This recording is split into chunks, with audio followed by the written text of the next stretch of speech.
안녕하세요. 스트로비스쿨의 권학봉입니다. 네, 오늘은 프리웰에서 나온 마그네틱 퀵 스왑 필터에 대해서 한번 리뷰를 해볼까 합니다. 이 필터를 가장 간단하게 설명을 드리면은 이렇게 스크류로 돌려서 끼울 필요가 없이 자석으로 한 번에 딱딱 붙게 만들어 놓은 그런 필터라고 생각을 하시면 돼요. 네, 그래서 오늘은 이 박스에 뭐가 들었는지 먼저 살펴보고 그 다음에 이 제품이 어떤 스펙을 가지고 있는지 그리고 제가 측정한 이런 어떤 해상도에 영향을 얼마나 끼치는지, 그러니까는 얼마나 고급의 어떤 재료나 이런 것들을 사용해서 만들었는지 알아보고 마지막으로 우리는 왜 이런 필터를 사용할 수밖에 없는지 그 사용이 필요한 지점에 대해서 간략하게 설명드리면서 마칠까 합니다. 네, 그러면은 바로 시작해 보도록 하겠습니다. 네, 프리웰에서 나온 마그네틱 필터 세트는 이런 식으로 포장이 되어 있습니다. 박스는 종이 포장으로 되어 있어가지고 굉장히 단단한 재질 이렇게 되어 있어서 위로 열면은 나오게 되어 있네요. 안에 보면은 이렇게 파우치에 본체 필터와 이런 것들이 다 들어있고 여기 보시면은 인스톨레이션 인스트럭션이라 그래가지고 안에 사용 설명서 같은 게 들어있겠죠. 그래서 보면은 사용 설명서 같은 게 있고 어떤 필터들이 있는지 그런 설명들이 쭉 나와 있습니다. 그 다음에 여기는 이제 비디오 튜토리얼 이래가지고 아마 비디오 이 QR코드를 찍으면은 비디오 사용 설명서가 이렇게 나올 것 같고 그 다음에 마이크로파이버 이 필터 클리닝 천이 하나 있습니다. 그리고 여기는 이제 프리웰 스티커 까만색 흰색 이렇게 하나가 들어 있습니다. 본체 파우치를 열어보면은 이런 식으로 칸막이가 쭉 나눠져 있어가지고 필터들 이런 종류들을 이렇게 나눠서 보관할 수 있게 이런 식으로 잘 디자인되어 있어요. 그래서 필터를 가지고 다니기에 이제 최적으로 되어 있고 재질은 생각보다 단단한 재질이기 때문에 가방에 아무렇게나 넣어도 이 필터가 손상되는 일은 없을 것 같습니다. 지금 보이시는 이 링은 이제 안에 유리가 없는 그냥 링인데 이 링 같은 경우에는 렌즈에 부착을 하면은 여기에 이제 마그네틱 이 자석이 붙어 있어가지고 이 필터들을 쉽게 결합하거나 해제를 할 수 있는 그런 역할을 하는 핵심적인 링이라고 보시면 되고 그 다음에 이제 제가 주문한 것 중에 CPL 필터가 있어요. 이 CPL 필터는 다들 아시다시피 이 집적 반사체에 반사되는 반사광을 조정을 할 수가 있다든지 아니면은 하늘이라든지 이런 거를 조금 더 진하거나 연하게 표현할 수 있는 그런 역할을 하는 필터다 이렇게 보면 됩니다. 집적 반사가 이제 뭐 유리라든지 물이나 이런 데서 이제 반사되는 그런 반사광을 말하는 거예요.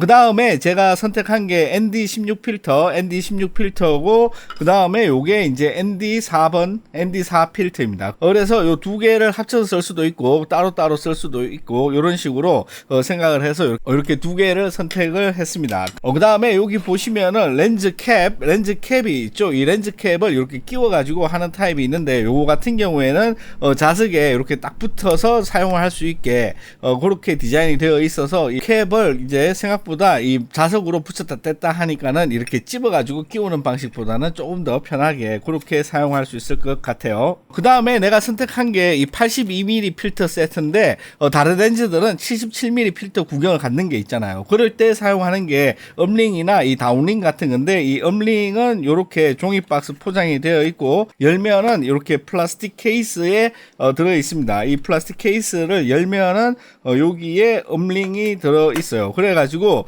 이쪽 뒷면 이 작은 이 스트레드는 이제 77mm고 이 바깥쪽은 마그네틱을 내장한 자석이 들어있는 82mm 필터에 딱 맞게 이렇게 디자인이 되어 있다 그렇게 보실 수가 있습니다. 그래서 필터를 다양한 사이즈로 구입하지 않더라도 이런 업링이나 다운링 같은 이런 액세서리를 이용을 해서 여러분들이 조금 더 이 알뜰하게 이 필터를 이용을 할 수가 있겠다 이런 생각이 들었습니다.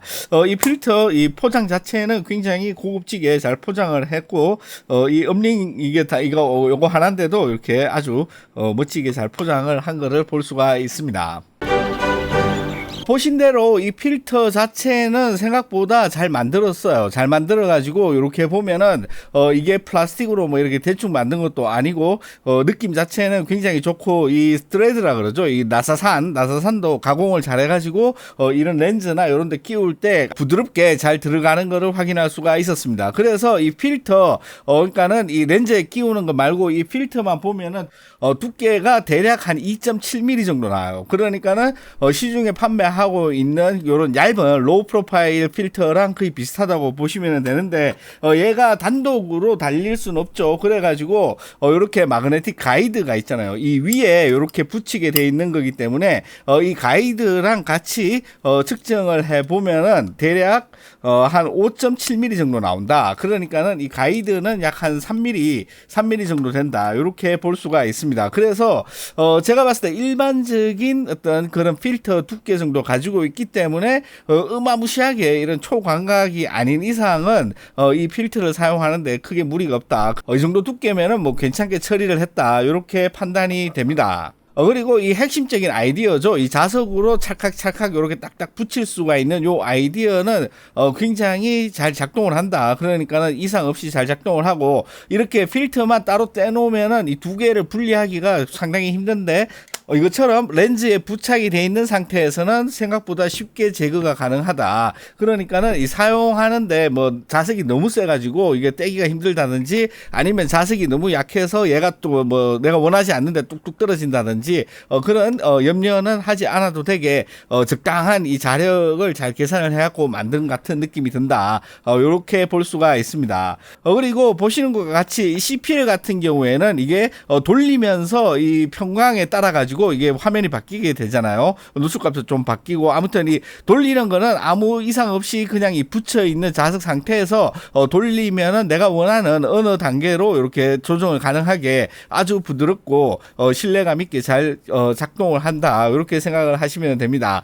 자석이 이렇게 있어가지고 특정 부분에 이게 탁탁탁탁 이렇게 걸리는 이런 느낌 없이 전체적으로 부드럽게 잘 돌아가는 이런 느낌이기 때문에 이 CPL 필터나 이렇게 회전이 필요한 필터를 사용했을 때 뭐 걱정할 필요가 없을 정도로 잘 처리가 되었다. 이렇게 볼 수가 있어요. 네, 그리고 이렇게 자석을 이용한 아이디어를 가지고 있기 때문에 필터 하나뿐만 아니라 몇 개를 쌓아가지고 사용해야 되는 그런 상황에서도 별로 문제 없이 아주 손쉽게 쌓을 수가 있다. 이런 점은 장점이라고 할 수가 있습니다.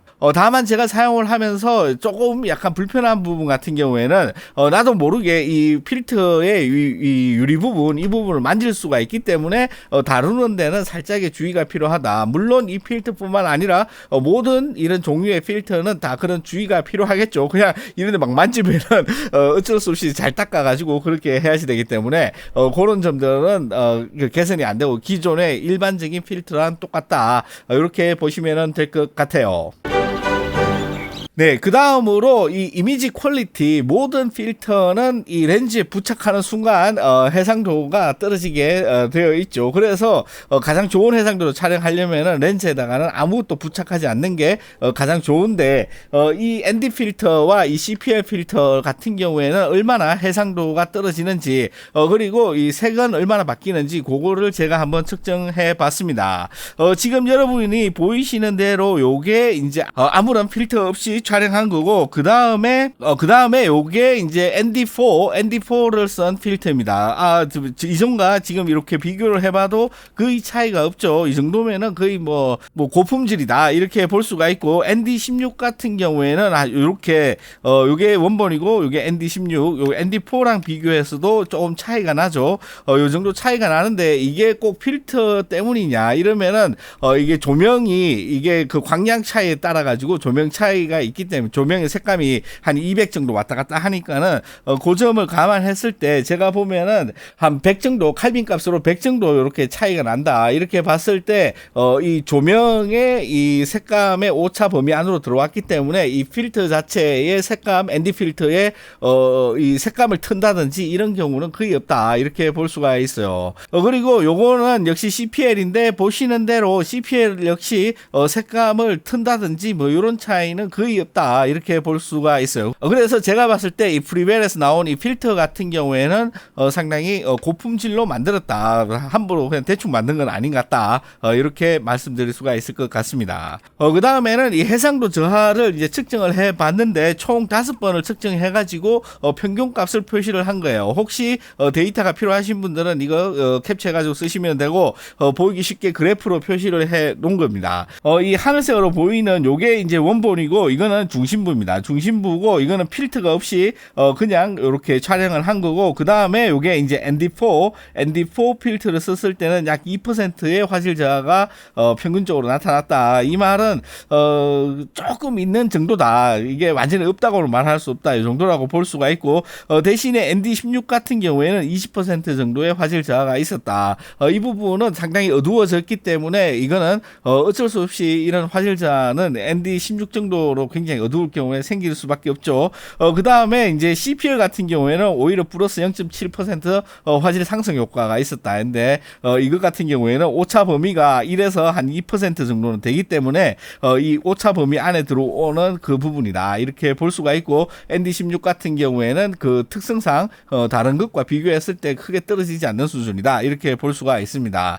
그 다음에 주변부 같은 경우에는 마찬가지로 이 ND4에서 14%의 화질 저하가 이렇게 관찰이 됐고, 그 다음에 ND16 같은 경우에 25%, 그 다음에 CPL 같은 경우에 5%의 정도의 화질 저하가 관찰이 되었는데, 이거 같은 경우에는 이 필터를 사용하면서 어쩔 수 없이 감내할 수밖에 없는 그런 정도의 화질 저하가 아닌가. 왜냐하면 우리는 이런 필터를 사용을 해가지고 더 나은 걸 얻기 위해서, 하나를 얻기 위해서 하나를 잃어버리는 거기 때문에 선택의 문제지, 이 필터가 다른 것들에 비해 가지고 특별히 화질 저하가 엄청나다 이렇게는 볼 수가 없다. 요 점을 참고해 주시면 좋을 것 같습니다.